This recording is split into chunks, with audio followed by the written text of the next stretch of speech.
고모부와 무슨 일로 다툰 건지 아침부터 저기압인 큰 고모의 눈치를 살피며 세나가 배고프대서요 라는 말로 고모집 냉장고 문을 내 맘대로 여는 무례함에 대한 민망함과 실은 저도 배가 고픈데 이 시간까지 고모는 뭘 하고 계신 거예요? 라는 내 마음이 읽히는 걸 어떻게든 최소화해보려 노력했지만 여우의 귀신 같은 고모의 면독할 날카로움을 피해갈 수는 없었고 누가 니들 굶긴데? 얼른 씻고 옷 입어. 나가서 먹게. 라는 퉁명스러운 말에 베이며 세나와 화장실로 향했다.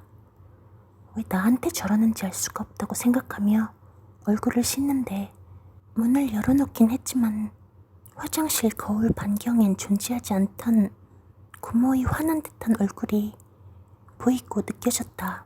자기가 늦게 일어났으면서 점심시간이 다 될 때까지 아무것도 먹지 못한 아이한테 왜 화풀이를 하는 건지 모르겠다고. 내가 무슨 동네북이야? 생각하는데 너 동네북 맞아 하는 대답이 내 마음속에서 들려와 참 맞지? 하고 얼른 정신 차렸다. 걸어서 10분?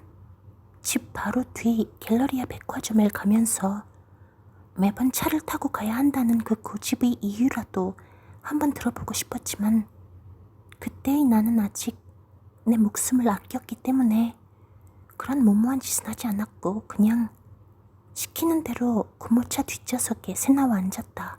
내 보기엔 딱 자기 외제차 자랑하려고 하는 게 맞는데 그게 뭐 딱히 나에게 피해를 주는 행위는 아니니 사실 할 말은 없었지만 솔직히 조금 웃기다고 생각했고 무엇보다 난 고모와 세나와 손잡고 웃으며 이야기하며 나란히 걸어가는 모습을 행복의 기준점으로 잡아놓아서인지 왜 쉽고 단순한 행복을 두고 굳이 번거롭고 촌스러운 길을 매번 택하는지 모르겠다 느꼈다.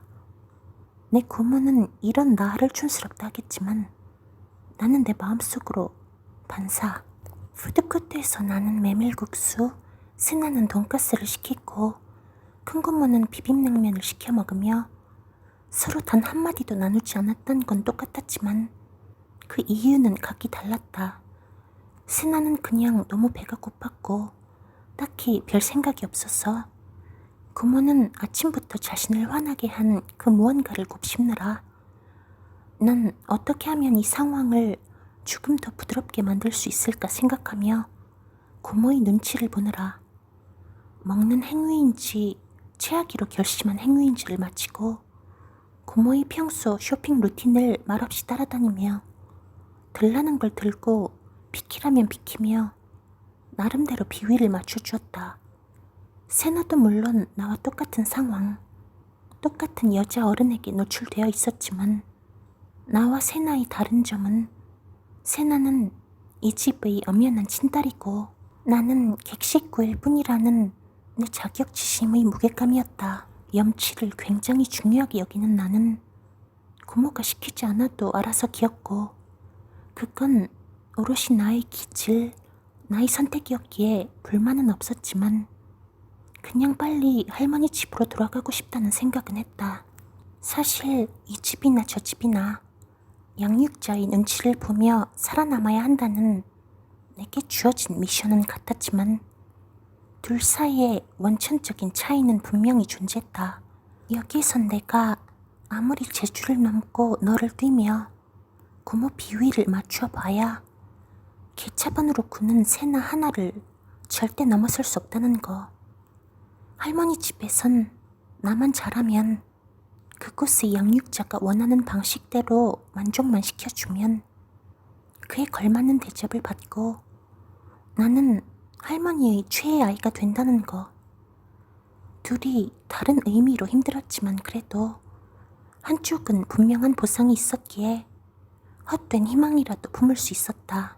내가 그곳에서 한 노력들은 지금 기준으로 다시 생각해 보아도 어린아이에겐 너무 가혹한 일들이었기 때문에 현재까지도 트라우마로 남아 그 정도의 보상도 없으면서 나에게 점점 열정 폐의를 바라는 뻔뻔한 사람은 그게 누구이든 끝에 가선 반드시 나에게 버림을 받는다는 룰이 있다. 어린아이 둘을 양쪽에 달고 다니며 하는 쇼핑이 뭐 그리 즐겁겠냐마는 세나와 나 역시 또 즐겁지 않은 건 마찬가지였다. 그렇게 인상을 쓰고 우리에겐 이유 없는, 이유 모를 무거운 분위기를 주성하는 어른 같지 않은 어른과 다니는 쇼핑이 즐거울 리 없다는 말이다. 어찌 되었든 말도 없고 탈도 없었던 쇼핑을 마치고 이제 집에 간다며 주차장으로 향했다. 그래도 특별히 문제가 생기거나 고모가 폭발하는 일은 없어 다행이라 생각하며 차에 탔는데 큰 고모 다음의 시작은 이제부터였다. 평일이었지만 방학 기간이라서인지 백화점 주차장 출입구와 큰 길 쪽이 엄청 붐볐고 아직 어려 뭐가 뭔지 모르겠던 내 눈에도 뭔가 복잡하게 얽힌 듯한 차들이 보였는데 그중 한 대가 큰 고모의 차였다. 그렇게 창문을 내리며 시작된 고모의 히스테리는 한마디로 가관이었다. 야! 눈 똑바로 뜨고 다녀 이 거지 새끼야! 를 시작으로 어떤 아저씨에게 다짜고짜 욕을 하며 싸우기 시작하는 고모를 보며 나는 내 왼쪽에 앉은 세나가 걱정이 돼 쳐다보았는데 익숙한지 별로 대수롭지 않다는 듯 아까 백화점에서 산 책을 보는 세나를 보며 나는 내가 이 상황에서 해야 할 바른 행동과 태도는 무엇일까에 대해 생각했다. 고모를 말리는 게 맞는 건지 끼어들지 않는 게 맞는 건지도 모르겠고 이게 이렇게까지 할 일인지도 모르겠고 이제는 그 말라 비틀어진 몸을 거의 반 정도 창밖으로 내밀더니 삿대질까지 하며 저러다 기절하는 게 아닐까 걱정이 될 정도로 소리를 바락바락 지르는 고모의 뒷모습에 내가 다 가려지기는 하는지 걱정하기 시작했다. 어디서 그지 같은 차나 끄는 주제에 지랄이야 지랄이. 야, 너나 운전 제대로 해. 네가 갑자기 끼어들어 놓고 누구한테 큰 소리야. 나는 진심 너무 창피해서 창밖에 모여들어 구경하는 사람들이 제발 나를 못 보았으면, 내가 저런 사람이 조카라는 걸 제발 몰랐으면 그냥 그것만 빌면서 의자에 거의 눕듯 몸을 최대한 낮춰 앉았다. 백화점 주차장에서 누구 사람이 와서 말려 간신히 제압한 싸움이 끝나고 집으로 돌아가는 그 5분 남짓한 시간 동안에도 아까 그 아저씨 욕을 하는 고모의 말 속에 담긴 주된 메시지는 한마디로 싸구려 차나 끌고 다니는 거지 주제에 감히 누구한테 덤벼 라는 차종으로 나뉘는 신분의 귀하고 처남에 관한 거였는데 어째 내 보기에 진짜 천박한 사람은 고모처럼 보였다. 그 아저씨 잘못의 유무와 정도를 떠나 어쨌든 그런 식으로밖에 대처하지 못하고 그런 식으로밖에 사람 잘못에 대한 평가를 하지 못하는 고모가 한심해 보였다. 나는 그 차에서 내려 할머니 집으로 걸어서라도 돌아가고 싶다고 생각했는데 방향도 위치도 차를 타고 오며 매번 보던 풍경으로 기억은 하고 있는지라 마음만 먹으면 사실 못할 것도 없었지만 다만 내가 왜 그러는지에 대해 고모에게 솔직하게 설명할 자신이 없어 그렇게 하지 못했다. 서비스직이나 그런 사람을 상대하는 직종에 종사하는 사람들 중 갑질을 당해보지 않은 사람은 거의 없다고 들었고 또 꼭 그런 경우가 아니더라도 일상에서 우리 주위의 그런 일들은 이제 비일비재하다. 전문적 전문가는 아니지만 이런 내 가족 안에서 갑질과 비슷한 행동들을 목격하며 기분에만 따르면 반 전문가 같은 느낌으로 살아온 내가 본인이 갑질을 당했다고 생각하며 힘들어하는 사람들에게 꼭 해주고 싶은 말이 있다. 그 갑질의 주체들을 불쌍하게 가엾게 보라는 거. 보시다시피 그들은 제대로 된 마음가짐으로 진정 행복한 삶을 영위하는 사람들이 아니다. 거대한 결핍에 고통받고 있으면서 본인이 그렇다는 걸 인지조차 하고 있지 못하는 가엾은 영혼들일 경우가 많다. 나에게 이유 없는 갑질과 막말을 하느니까 여자 사람이라면 에고 남편한테 사랑도 못 받고 자식들도 뜻대로 안 되고 인생이 고달프구나. 그래, 너가 가진 게 돈뿐이니 그 자랑이라도 해라. 내가 넓은 마음으로 들어줄게. 여기서 나한테 그렇게라도 풀어서 네 삶의 숨통이 조금이라도 트인다면 내가 적선하는 마음으로 받아줄게. 남자 사람이라면 에고 너 집에서 쭈꾸리구나. 아내한테 무시당하고 자식들한테 존경 못 받고 인생이 불행하구나.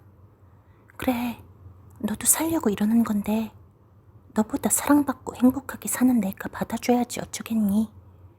내가 네 고통을 이해해서 용서해줄게. 어디 계속 짓거려봐라 하고 속으로 생각해주면 끝날 일이지. 마음에 품고 나 자신을 힘들게 할 거리도 못 된다는 거다. 이렇게나 확신하는 증거는 일단 관상은 과학이라는 우스갯소리가 완전히 우스갯소리만은 아니라는 생각이 들었을 정도로 뉴스나 인터넷에서 본 그네들의 관상은 한결같이 메마르고 불만과 화로 가득한 느낌을 주었다는 거. 반대로 뒤집어 생각해 보아도 내가 현재 내 주변 사람들에게 사랑받고 아낌받으며 행복하고 만족스럽게 살고 있다면 아무리 화가 나는 상황이라도 그런 언행을 할 수 있을까 상상해보면 쉽게 나오는 답이다. 사랑받는 사람은 자신을 사랑하고 자존감이 건강하며 그 어떤 경우에도 자신을 귀히 여긴다. 자신을 진정 귀히 여기는 사람은 타인에게 갑질을 하지 못한, 아니 할 수가 없다. 누가 손에 돈을 쥐어주며 내 고모처럼 행동하라고 시켜도 하지 못한다. 그렇게 할 때 내려가는 자신의 가치를 알기 때문이다.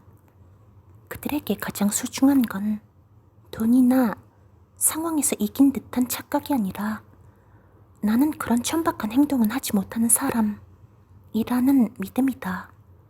그리고 그 믿음은 자신과의 약속을 그 어떤 순간에도 깨뜨리지 않아왔다는 사실을 스스로 암과 그에 따른 자긍심에서 나온다.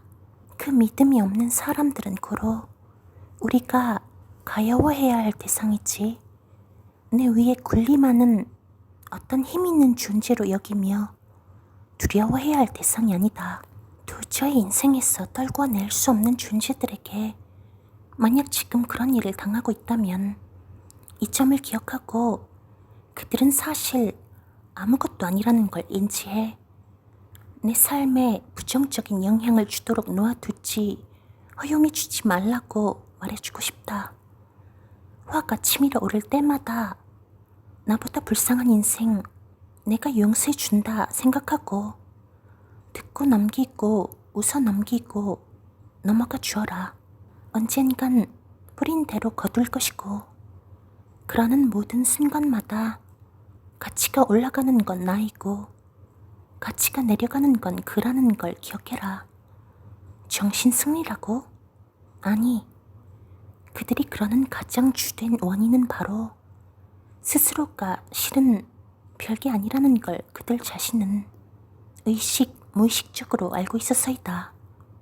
반대로 뒤집어 내가 가치 있는 사람이라는 걸 아는 건 정신 승리가 아니라 지금까지 자신과의 약속을 그 어떤 경우에도 지켜온 자만이 누리는 최고의 보상인 것이다. 그러니 그 어떤 경우에도 절대 흔들리지 말고 자신과의 약속을 지키며 살아가라.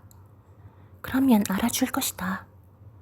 무지한 세상이 아니라 내가 나를 알아줄 것이고 그것이야말로 우리가 자존감이라 부르는 것의 진정한 뿌리이다.